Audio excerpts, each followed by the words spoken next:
सोचिए एक घर का जो बजट है उससे ज्यादा उस पर उधार हो जाए और हर महीने अपनी जरूरतों को पूरा करने के लिए उधार लेना पड़े तो कितने दिनों तक अच्छे से गुजारा हो सकेगा। हम इसी परिस्थिति को अगर देश के लेवल पे इमेजिन करते हैं तो देश का भी एक बजट होता है और वो पैसा स्कूल्स, हॉस्पिटल्स, रोड्स और वेलफेयर स्कीम्स पर खर्च होता है। अगर ऐसी बुनियादी जरूरतों को पूरा करने के लिए उधार लेना पड़े तो देश के कर्ज का स्तर बढ़ जाता है। कर्ज यानी डेट का स्तर भारत में तेजी से बढ़ रहा है। Debt to GDP ratio 83% of GDP हो गया है, जो कि अगली जनरेशंस के लिए एक फाइनेंशियल क्राइसिस क्रिएट कर सकता है।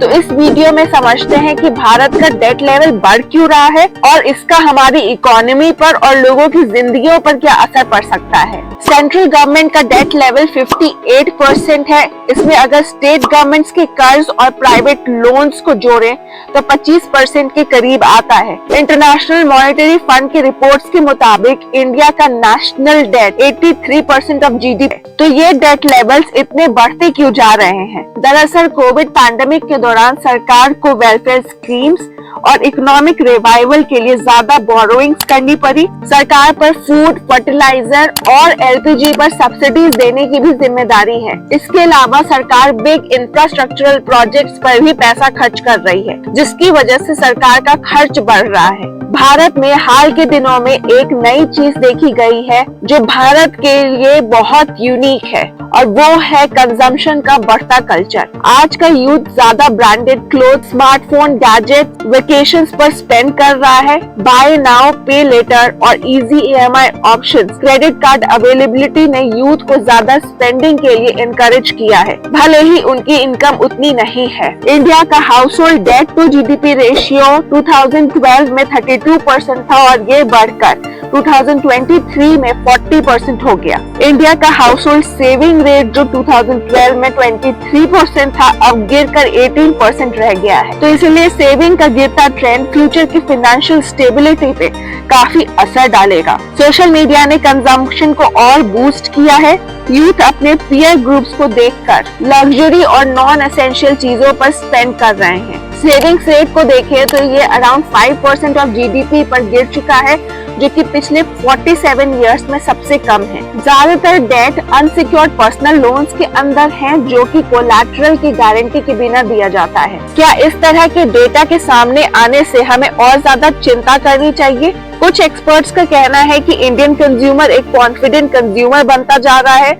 लोगों को जो चीज पसंद आ रही है उस चीज को वे खरीद भी रहे हैं। अर्बन इंडियंस 2012 के मुकाबले आज की तारीख में 146% ज्यादा कंजम्पशन कर रहे हैं। यही आंकड़ा रूरल इंडियंस के लिए 164% है। खाने पीने के अलावा अब इंडियन कंज्यूमर ड्यूरेबल गुड्स जैसे कि गैजेट्स और अप्लायंसेस पर भी स्पेंड कर रहे हैं। कार सेल्स इंडिया में 2023 में 4 मिलियन के मार्क को क्रॉस कर चुकी है।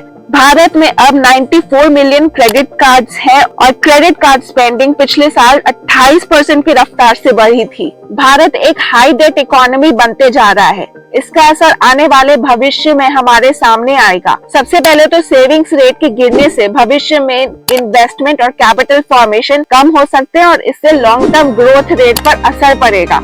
हाई डेट लेवल्स होने की वजह से गवर्नमेंट का रेवेन्यू का एक बड़ा हिस्सा सिर्फ लोन्स के इंटरेस्ट चुकाने में जाएगा, जिससे कि डेवलपमेंट प्रोजेक्ट्स प्रभावित होंगे। इसके अलावा जब सरकार ज्यादा लोन लेती है तो प्राइवेट सेक्टर के लिए लोन लेना मुश्किल हो जाता है। फिर बिजनेस के लिए लोन ना ले पाना और बिजनेस एक्टिविटी में कमी होने की वजह से देश की प्रगति में बाधा आती है। क्रेडिट रेटिंग एजेंसीज भी देश की रेटिंग को लो कर देते हैं और इससे फॉरेन इन्वेस्टमेंट देश में नहीं आता और जो भी ऑलरेडी इन्वेस्टेड पैसा होता है उसे भी फॉरेन इन्वेस्टर्स निकालने को मजबूर हो जाते हैं। बहुत समय से राइजिंग डेट लेवल्स को लेकर सरकार और विपक्ष के बीच काफी मतभेद है। सरकार का कहना है कि डेट या लोन का यूज इंफ्रास्ट्रक्चर के प्रोजेक्ट्स, वेलफेयर स्कीम्स और इकोनॉमिक ग्रोथ के लिए हो रहा है। सरकार का कहना है कि भारत का 83% debt to GDP ratio global standards के हिसाब से मैनेजेबल है। जापान का डेट टू जीडीपी रेशियो है 260% और यूएस का है 120%। ह्यूमन वेलफेयर और डेवलपमेंट के लिए बोरोइंग्स की जरूरत है। सरकार में उच्च अधिकारियों का कहना है कि वे डेट मैनेजमेंट बहुत ही डिसिप्लिन के साथ कर रहे हैं।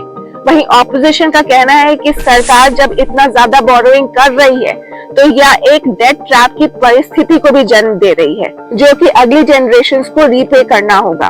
वेलफेयर स्कीम्स के नाम पर इनएफिशिएंट स्पेंडिंग और हाई इंटरेस्ट बोरोइंग्स बढ़ते जा रहे हैं। ऑपोजिशन का कहना है कि सरकार का टैक्स रेवेन्यू इतना स्ट्रॉन्ग नहीं है, जिसकी वजह से रीपेमेंट में हमें प्रॉब्लम आ सकती है।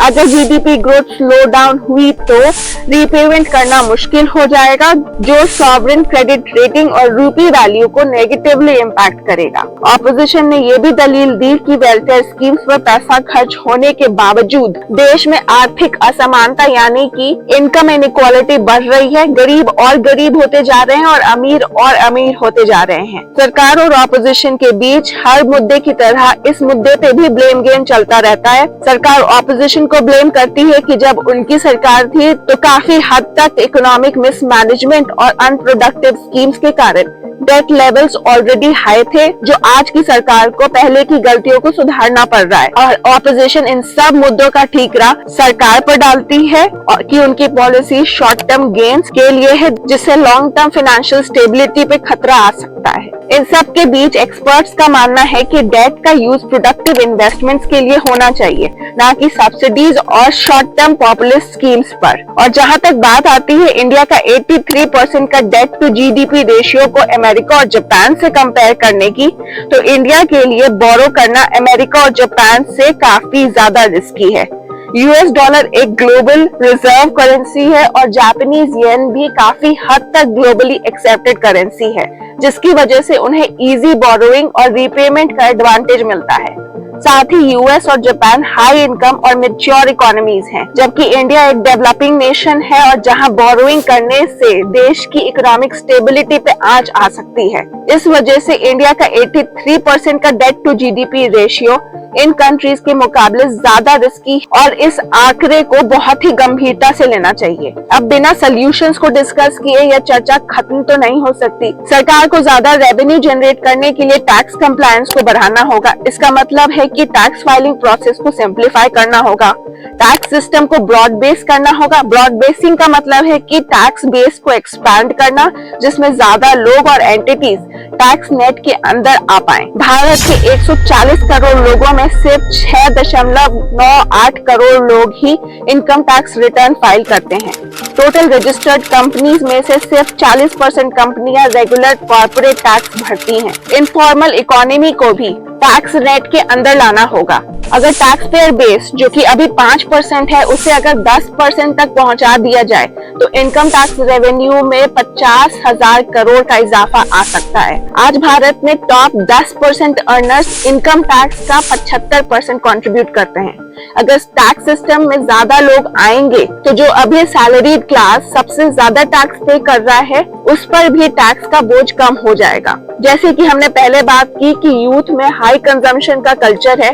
एक तरफ कंजम्पशन इकोनॉमिक एक्टिविटी को बूस्ट देता है, पर अगर कंजम्पशन लोन्स पर ही निर्भर है और सेविंग्स में गिरावट देखी जा रही है तो यह एक फाइनेंशियल रिस्क है। यूथ को चाहिए कि अगर वह कंज्यूम कर रहा है तो लॉन्ग टर्म फाइनेंशियल प्लानिंग पर भी फोकस करना होगा। अच्छी बात यह है कि इंडिया की इकोनॉमी रेजिलिएंट है। स्ट्रक्चरल रिफॉर्म्स और इकोनॉमिक एडवांसमेंट्स और यूथ ड्रिवन इनोवेशन के साथ हम सस्टेनेबल ग्रोथ का रास्ता बना सकते हैं।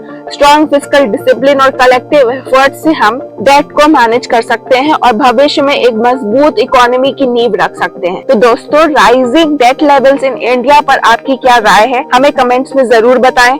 अगर आपको इस वीडियो से कुछ जानकारी मिली हो तो इसे लाइक और शेयर करना ना भूलें, ताकि और लोग भी इस विषय को समझ सके। और ऐसे ही इम्पैक्टफुल कंटेंट के लिए हमारे चैनल को सब्सक्राइब करें।